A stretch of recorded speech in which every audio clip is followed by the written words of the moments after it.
One thing that everyone can do to help manage stormwater and keep our waterways clean is plant a tree or help maintain or care for a tree. They really slow stormwater going and overwhelming the sewer systems. The leaves will catch stormwater, the roots will take up that first inch of rain, and they really help to slow down stormwater entering our system. They also filter water, so they clean water as it goes into our watershed. Holden Arboretum and myself and the Land Conservancy do a lot in terms of training, public training, engagement, and workshops around tree care and tree maintenance specifically. So a 4-part training series that's both in the classroom and out in the field. And I guess what I'm most impressed with is how rapidly people can learn about trees and how passionate they become about it. They actually become advocates for community trees and bring that home at a fine scale, at a block scale, at a neighborhood scale. And that grassroots movement is really what we need to advance urban and community forestry in Cleveland. If we envision a drop of water hitting the landscape anyway around here, we are trying to get it to go through as many stormwater control measures as possible to try to slow down the water, let it soak in and get purified. So it goes through, say, a green roof or a cistern or a rain barrel, and then into a rain garden or a bioretention cell. I'm standing on permeable pavement, another way to get water to soak into the landscape.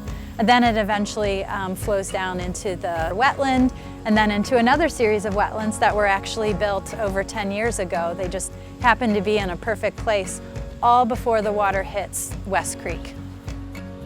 How can you keep your runoff on your property and do that in an innovative way that uses your landscaping?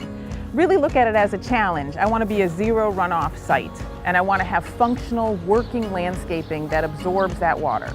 So the transformer station is such a great site because we've got these 3 gigantic downspouts that are draining the 2,600 square foot roof. And then we also, because they renovated an old space, they actually removed some impervious surface and replaced that with rain gardens. It's very manicured here. Some green infrastructure looks very wild, and that's really up to the implementer.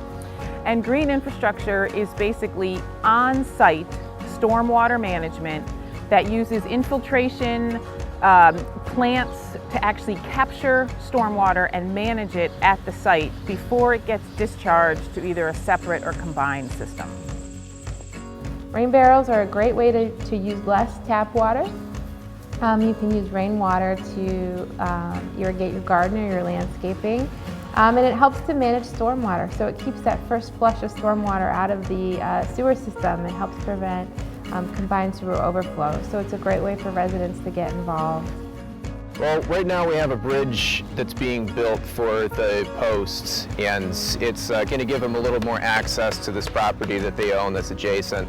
It started as a conservation easement, and I have about 20 volunteers that are working on cleaning up the stream and cleaning up the woods around the stream to kind of give it, you know, not only for aesthetics but for ecological purposes. It was a true community effort to make this happen. I really get back to that cliche, water is life, and I love the environment, but I love people too, and what better topic to work on than clean water, and it benefits everybody.